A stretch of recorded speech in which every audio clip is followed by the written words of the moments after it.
কি রে রতন, হা কইরা কি দেখতাছস? লাশটা ধর, ভ্যানে তুলতে হইব। ভাইজান, লোকটার মুখটা দেখছেন? কেমন জানি হাসতাছে। মরা মানুষের মুখে তো এমন হাসি আমি জীবনেও দেখি নাই। চোখ দুইটাও কেমন জানি খোলা, মনে হইতাছে আমাগো দিকেই তাকায় আছে। আরে অ্যাক্সিডেন্টের লাশ, কত কিছুই তো হইতে পারে। হয়তো মরার আগে মাথা খারাপ হয়ে গেছিল। কথা না বাড়াইয়া কামে হাত লাগা। পুলিশ আইসা জায়গাটা দেখা গেছে, এখন আমাগো কাম। কিন্তু ভাইজান, এইখানে তো কোনো গাড়ি ঘোড়া কিচ্ছু নাই। অ্যাক্সিডেন্ট কেমনে হইল? আর লাশের গায়ে তো কোনো রক্তের দাগও নাই, শুধু গাড়িটা কেমন জানি বাঁকানো। তুই কি পুলিশের চাইতে বেশি বুঝস? যা কইতাছি তাই কর, তাড়াতাড়ি কাম সাইরা বাড়ি ফিরতে হইব। এই জায়গাটা ভালো না, দেখোস না শিয়াল ওয়েস্কা ডাকতাছে না? ইনি হচ্ছেন করিম শেখ। লাশ টানাটানির কাজ করতে করতে যার মন থেকে ভয় ডর প্রায় উঠেই গেছে।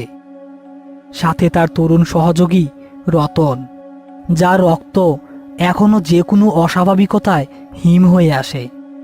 আজ রাতে তারা এক অজ্ঞাত বৃদ্ধ লাশ উদ্ধার করতে এসেছে, যার মৃত্যুটা স্বাভাবিক বলে মনে হচ্ছে না। করিম আর রতন লাশটা তোলার জন্য এগিয়ে গেল। রতন লাশের পায়ের দিকটা ধরতেই একটা হিমশীতল স্রোত তার শরীর বেয়ে নেমে গেল। ওহ ভাইজান, লাশটা তো বরফের মতো ঠান্ডা। মনে হইতাছে বেশ অনেক দিন ধরেই লাশটা এখানে পইরা আছে। আহ, এত কথা কস কেন? চুপ কইয়া লাশটা তুল। যেই মুহূর্তে তারা লাশটা মাটি থেকে তুলতে যাবে, ঠিক তখনই বৃদ্ধর শক্ত হয়ে থাকা হাতটা হঠাৎ করে রতনের পা চেপে ধরল। চাপটা এতই শক্তিশালী ছিল যে রতন চিৎকার করে মাটিতে পড়ে গেল। ওরে বাবা, ভাইজান, ভাইজান বাঁচান আমারে, আমার পা ধরছে লাশটা। কি সব পাগলের মতো কথা কইতাছস? স্যার কইতাছি। করিম শক্ত করে লাশের হাতটা ধরে একটা মোচড় দিতেই সেটা রতনের পা ছেড়ে দিল। কিন্তু রতন ততক্ষণে ভয়ে প্রায় জ্ঞান হারিয়ে ফেলেছে। তার পা কাঁপছে আর সে ফ্যাল ফ্যাল করে লাশটার দিকে তাকিয়ে আছে। দেখলি তো, মনের ভুল। চল, আর এক মুহূর্ত দেরি করবি না। তারা কোনো মতে লাশটা ভ্যানে তুলে গোরস্থানের দিকে রওনা হলো। পুরো রাস্তা জুড়ে রতন একটা কথা বলেনি, শুধু ভয়ে ভয়ে বসেছিল। গোরস্থানে পৌঁছে জব্বার আলীকে ডাকতেই তিনি হ্যারিকেন হাতে বেরিয়ে আসেন। কিরে, তোদের এই অবস্থা কেন? আজকা আবার কার পাল্লায় পড়লি? আর কইয়েন না জব্বর ভাই, এক বুইড়ার লাশ মেজাজটাই খারাপ করাইয়া দিছে।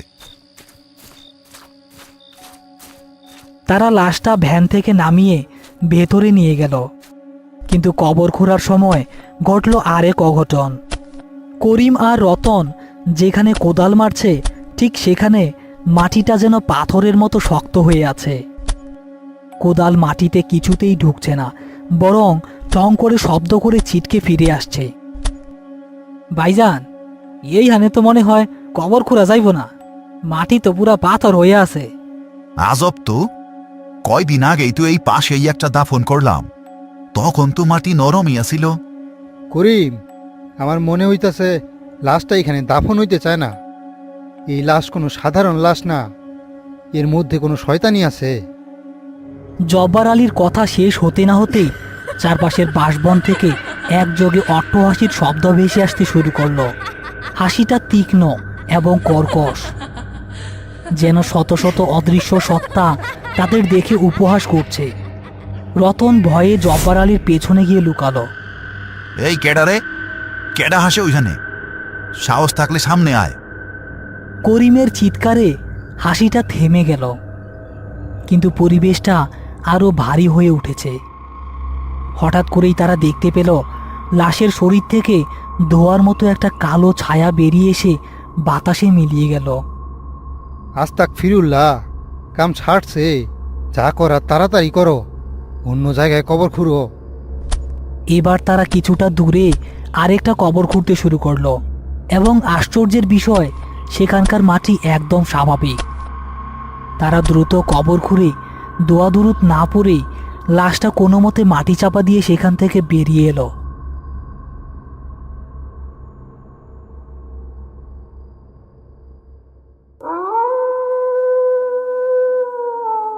করিম ঘুমানোর চেষ্টা করছে, কিন্তু কিছুতেই যেন তার ঘুম আসছে না।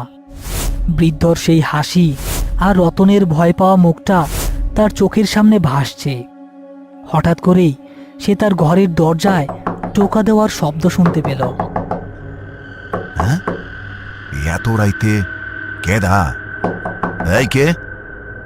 দরজায় করা না রেখে? বাইরে থেকে কোনো উত্তর এলো না, কিন্তু টোকা দেওয়ার শব্দটা আসতেই থাকলো। করিম বিরক্ত হয়ে দরজা খুলতেই দেখল বাইরে কেউ নেই, শুধু উঠানে একটা ভেজা পায়ের ছাপ তার দরজা পর্যন্ত এসে আবার মিলিয়ে গেছে।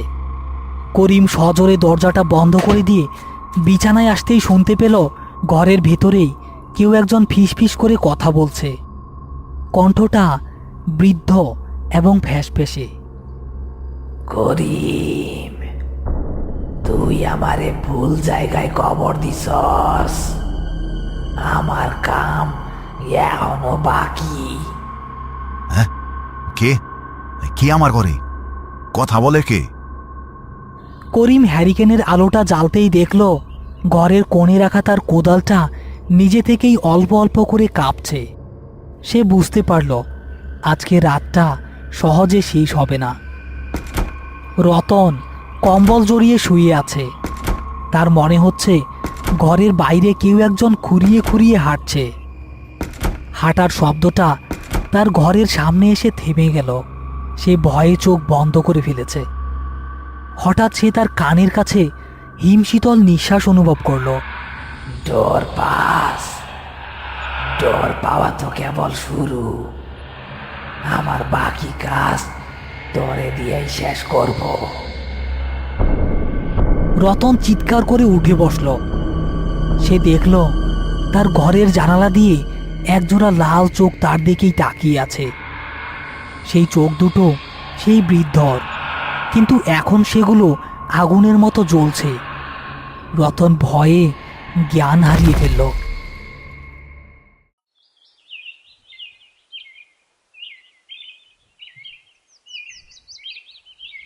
আহ আহ আমারে ছাড়ো, আমারে ছাড়ো, আমি পারবো না, আমারে ছাড়ো। রতন, রতন, কি হইছে তোর? কার লোকে কথা হইতেছস? উঠ। ভাইজান, ওই বুইরা আমারে ছাড়বো না ভাইজান। ও আমারে দিয়া কি জানি করাইতে চায়। কাল রাইতে আমার ঘরে আইছিল। আমি আগেই কইছিলাম এটা ভালো লক্ষণ না। ওই বুইরা নিঘাত কোনো কালো জাদুর সাধক আছিল। মরার আগে হয়তো তার কোনো সাধনা বাকি আছিল। অহন সেই অতৃপ্ত আত্মা তোমারে মাধ্যম বানাইতে চায়। কিন্তু এখন উপায় কি? যেমনেই হোক রতন রে তো বাঁচাইতে হইব। একটাই উপায় আছে, ওই লাশ কবর থেকে তুলতে হইব। আর ওর সাথে নিশ্চয়ই এমন কিছু দাফন হইয়া গেছে যা ওই শয়তানরে শক্তি দিতেছে। ওই জিনিসটা নষ্ট করতে পারলেই সব শেষ। করিম আর জব্বার আলী একটা ভয়ঙ্কর সিদ্ধান্ত নেয়। তারা ঠিক করে আজ রাতেই তারা কবরটা খুঁড়বে। আকাশ ভেঙে বৃষ্টি নেমেছে। বিদ্যুৎ চমকানোর আলোয় গোরস্থানকে আরও ভয়ঙ্কর লাগছে। করিম আর জব্বার আলী মিলে কবরটা খুঁড়তে শুরু করেছে, কিন্তু তারা যত মাটি খুঁড়ছে কবর থেকে ততই তীব্র পচা গন্ধ আর গরম বাতাস বেরিয়ে আসতে থাকলো। জব্বার ভাই, আর একটু, কফিনটা দেখা যাইতেছে। তারা কফিনের ডালাটা খুলতেই ভেতরে যা দেখতে পেল তাতে তাদের রক্ত জমে গেল। ভেতরে কোনো লাশ নেই, কফিনটা একদম খালি। তার বদলে ভেতরে রাখা আছে লাল কাপড়ে মোড়ানো একটা পুটলি। সর্বনাশ, লাশ কই গেল? জব্বার ভাই, লাশ গেছে ওর কাম করতে, কিন্তু আসল জিনিস এই পুটলির ভিতরেই আছে। করিম কাপা কাপা হাতে পুটলিটা খুলতেই ভেতর থেকে বেরিয়ে এলো মানুষের চুল, পশুর শুকনো রক্ত দিয়ে আঁকা কিছু নকশা, আর একটা পুরনো রূপার আংটি। আংটিটা হাতে নিতেই করিমের মনে হলো হাজার হাজার ভোল্টের বিদ্যুৎ তার শরীর দিয়ে বয়ে গেল। ঠিক সেই মুহূর্তে তাদের পেছনে সেই বৃদ্ধর ছায়ামূর্তিটা দাঁড়িয়ে আছে। এবার তার চেহারাটা আগের থেকে অনেক বেশি ভয়ঙ্কর। চোখ দুটো জ্বলছে আর মুখ দিয়ে লালা পড়ছে। আমার জিনিস ফিরাইয়া দে, ওই আংটি আমার সাধনার শেষ অংশ। করিম, আংটিটা আগুনে ফালাও তাড়াতাড়ি। জব্বার আলী হ্যারিকেনের তেল ঢেলে একটা মশাল বানিয়ে ফেলল। করিম সর্বশক্তি দিয়ে আংটিটা সেই আগুনের দিকে ছুঁড়ে মারল। আংটিটা আগুনে পড়তেই চারপাশটা কাঁপিয়ে একটা তীব্র চিৎকার বেরিয়ে এলো। সেই অশরীরী সত্তাটি যন্ত্রণায় চটপট করতে করতে আগুনের শিকার সাথে নিজেও পুড়তে শুরু করলো এবং আগুনে পুড়ে ছাই হয়ে বাতাসে মিলিয়ে গেল।